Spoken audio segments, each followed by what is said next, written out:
What's happening in Libya tonight, specifically in the port of Misrata, is truly desperate. It is now the ground war as Gaddafi shells and rockets civilians trying to flee the city.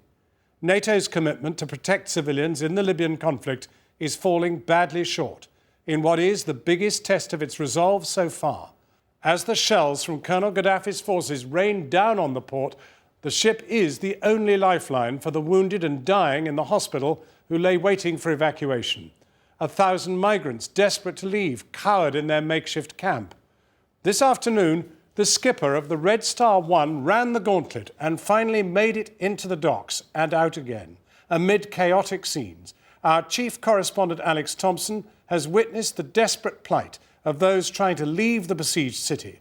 He's just filed this report from on board the Red Star 1. It's Monday afternoon at the hospital in Misrata.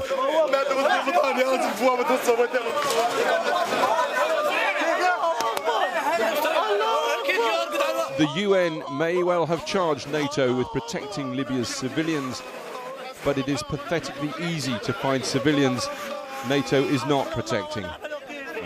Come. And now you see another one. Another blown-up person arrives in Misrata's intensive care unit, ICU, only to find it's shut. It's full to overflowing. If one injured now came with this bombing, he are going to die. Should be moved immediately to let the ship enter and the port to evacuate this person to Benghazi. This is our problem. Already patients are dying whilst listed for transfer by boat to Benghazi. They've a list of others desperate to move. This is 18 from Al-Hikmah. These are people 16. These are people who must be evacuated. Yes, right. And it's 4 from ACU. Yeah. 4 intensive care cases, 33 in all, waiting for that ship. The problem for those running the rescue vessel is a stark one. To get in and get out of Misrata port involves congregating around 1,500 people, dock workers, 1,000 migrant workers desperate to escape, 50 or 60 hospital patients and so forth. Congregating 1,500 people in a confined space in the middle of a shelling zone for anything up to 5 or 6 hours. It is not an easy call.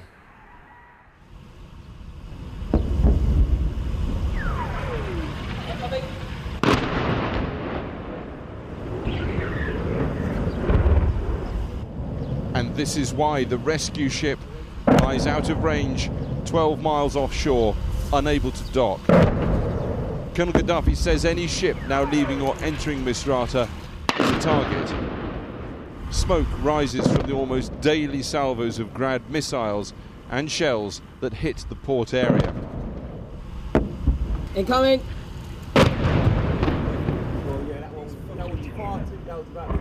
So to make a run for it is to be either brave or foolish or both. And yet, to our astonishment, the skipper of this Turkish freighter did just that. Unladen and at full throttle between the piers, even as they're hit by incoming shells and mortars.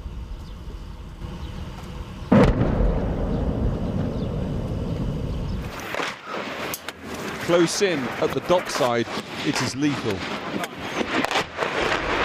We need to get under here.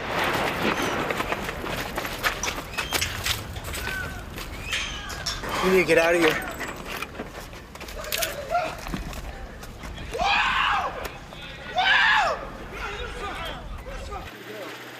Shelling the port happens daily.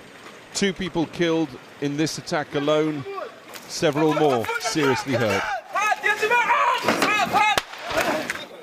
But consider too the reason why the ship is coming in the first place.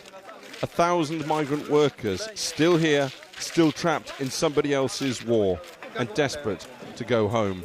They too are being shelled.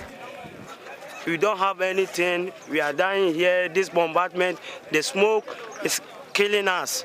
As now, everybody is sick here now. No medicine, no anything. We are dying here. Please, world, if they are hearing me, they should help us. And this Nigerian man was shelled in that camp and could indeed be dying. He's scheduled to be moved on the ship to the safety of Benghazi when the ship comes in, if the ship comes in. By this morning, the ship's been waiting 4 days. We went to see the harbour master and found chaos. The ship not even speaking to this harbour master's office. The NATO warship, Misrata port control, try to contact you on channel 16, over. Okay. Finally, people started talking and a ship began appearing and steamed straight into port without contacting the harbour master. 5.5 days, but they've made it here. The medicine is unloaded at top speed. This is an incoming zone for shells. But the jubilation is short-lived. 2 hours after docking, the sound of incoming missiles and people move to cover. That was a salvo of 12 Grad missiles, and because of that, quite understandably, it looks like the ship is cutting and running. They've delivered medical goods this morning. They're not waiting to pick people up from the hospital. But armed rebels screamed at the captain not to go, and he seemed to listen.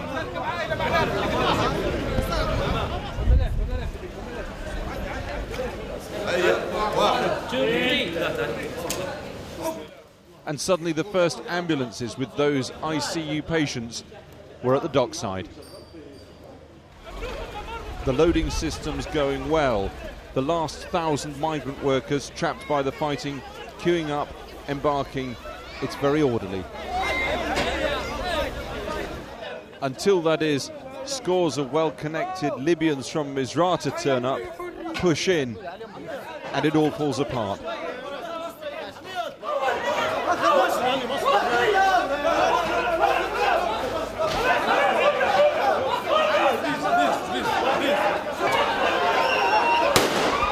A rebel gunman fires his Kalashnikov. At this point, hundreds more migrant workers arrive. They're the people this boat was sent for, and now they can't get on. They've lost control. The captain fears the boat being overloaded and incoming shells.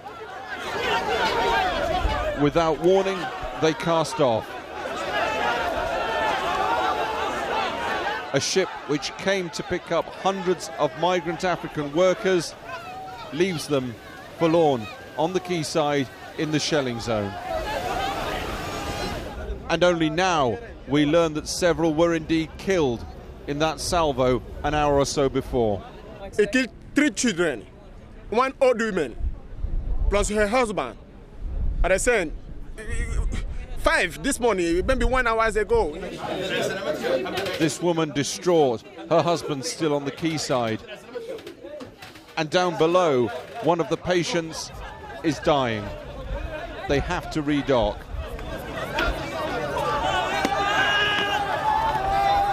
5 days to get into this port, 5 hours to get out of it. And still the humanitarian mission in this town is not complete. Alex Thomson, Channel 4 News, Misrata.